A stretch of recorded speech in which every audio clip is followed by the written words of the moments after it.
Finally, the problem solvers just released their latest stimulus proposal, and it is good. It is juicy good. And yes, it contains stimulus checks and potentially even retroactive pay. But we will get right to it. I'm so incredibly excited about this. I was just reading through all the details of what this stimulus proposal includes, and I was getting so excited. I thought, you know what? I'm just going to write down a few notes. I'm going to produce a video, and then I can always come back to it and read more details and even give you another follow-up video a little bit later today if I find that there's worthy information talking about once again. But seriously, this is so incredibly good. As we know, the Democrats released their HEROES Act back in May with a price tag of $3.4 trillion.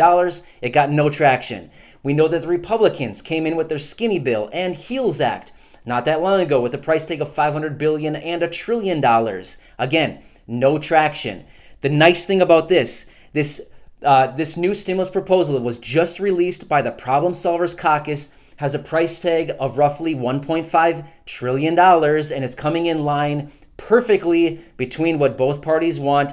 The price tags on all of the elements within the package are perfect. The timing is perfect. Everything is perfect about this deal. Seriously, it is good stuff. Like the best proposal that we have seen, well, seriously, since the CARES Act, since March. I mean, this is really good stuff right here. So I feel like I'm like hyperventilating. I'm so excited because literally we've been waiting for this for months and months, and finally it has been served to us. So I'm going to get into it. I'm going to talk about some of just the headliners in this package. Of course, there's a lot more elements to this package than what I'm going to hit on right here, but I just want to talk about some of the headliners, and then of course I'm going to get back into it after this video is up, and I'm going to read through it more. If I find that there's more worthy information of bringing to you, of course, I'll bring that to you a little bit later today. But man, this is good stuff. I feel like if the parties don't jump on this and they don't take this deal, essentially they're basically just not willing to make a deal then. I mean, this is perfect. If they don't jump on this deal, literally they don't have any intentions of making a deal. So I'm going to get into this and talk about it, and then we will go from there. But good stuff. All right, I'm going to start out. The package includes $450 in unemployment enhanced federal benefits for 8 weeks, and then the benefits adjust from there. So 8 weeks at a rate of $450 per week, which is pretty nice. I mean, with President Trump's executive orders, they were sitting at $300 per week. The last unemployment boost was at a rate of $600. So I feel like this is perfect, kind of right in the middle there. That's really good stuff.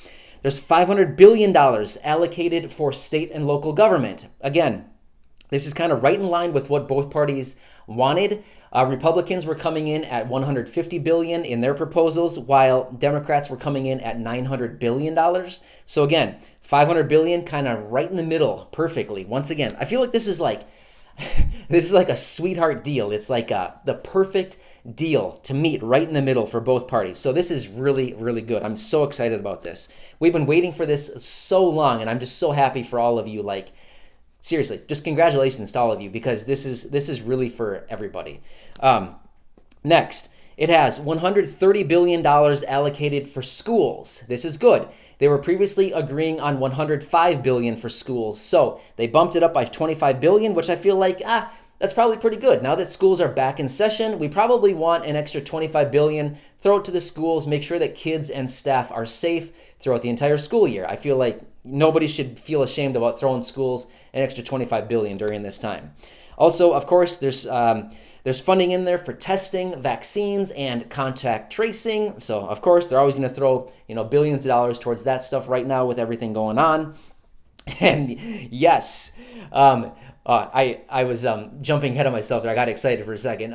There's another round of PPP, which is that the payroll. Anyway, the PPP, which is for small business.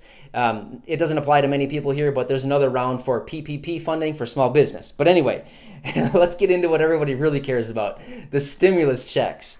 So yes, there's another round of $1,200 stimulus checks as it's being proposed for adults, $1,200 per adult. Also, $500 per dependent. Children and adult dependents. Yes, adult dependents are being included in this at a rate of $500. But here's the deal. There's language in there that says retroactive.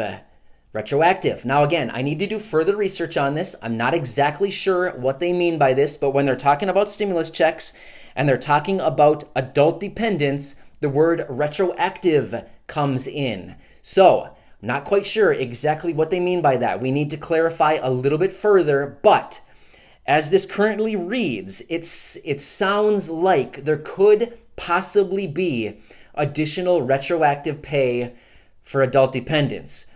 That would be a huge relief. Again, we're not quite sure on that, so please, no promises yet. I need to do further information or further research on this, but it sounds like that could possibly be included. Now, another thing, I didn't see anything regarding amount, like the number of dependents that can be included. As we know, with the first round of stimulus checks back from the CARES Act, it was a limit of 3 dependents. Of course, that was just for dependents under the age 17. Now with this one, I'm not seeing a number of dependents. Maybe it's just assumed that it's 3 again. I'm not sure. We'll need to do further research on that. But the key is adult dependents. It looks like you're included. Possibly even retroactive pay. Again, no promises at all. I'll look into that further. But this is really exciting. Either way, whether there is retroactive pay or not, adult dependence is huge because there are so many of you on this channel that watch this channel who are adult dependents. You're acclaimed as a dependent, you're an adult, and unfortunately you did not receive anything from the first round of stimulus. So this is cool stuff. I am so excited about this. It is just such a relief. We've been waiting for this proposal for so long. I feel like Republicans, take it. It's the perfect deal. Democrats, take it. It's the perfect deal. Send it to the president. We already know he's going to sign it because he's already told us. Basically, the Republicans are sitting at $1.3 trillion as we stand. President Trump has already said that he's willing to sign up to $2 trillion. So this falls right in line with that under $2 trillion mark, and it's giving us everything that the parties want. And of course, those stimulus checks that everybody wants and needs desperately. A couple days ago, I laid out a timeline. This is kind of interesting because the dates that are being thrown around a little bit for this package are like perfectly in line with the timeline that I laid out just a few days ago. You would almost think that I knew about this, but I promise you, I didn't know.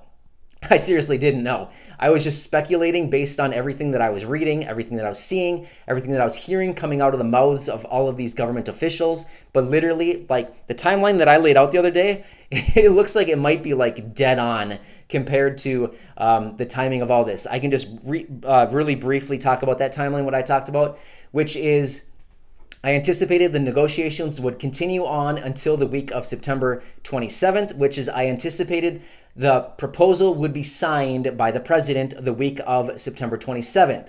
Then, the week after that, according to Treasury Secretary Steven Mnuchin, Stevie Boy, as I like to call him, he said it would take about 1 week to prepare to start sending out those stimulus checks. That's the week of October 4th. So I kind of wrote that week off as kind of like a wasted week of them preparing to send out the stimulus. Then the next week of October 11th, which is dead on, which is right in line with what they're saying in this proposal, is when that first wave of stimulus checks could start to go out to people who filed a 2018 or 2019 tax return. The following week after that, October 18th, is when Social Security recipients could start seeing their payments. Finally, the week after that, the week of October 25th, is when non-filers could be seeing their payments. And conveniently, the week right after that is the election. So everything's timed perfectly in front of the election, like I've been saying for literally months now. So anyway, I need to get back to reading. I need to read more through this package, see what else is included. Like a good student, I need to go back and do my homework so that I can report to my professor. All of you, you're my professor. Making sure that I'm doing my proper work, because if I don't do it right, you're going to fire me, and I want to stay on the job. It's very important to me. So enjoy your day. I hope you enjoyed this update. I'm super excited for you. Congratulations to all of you, and hopefully I'll catch you again soon with another update. So thank you so much, everybody.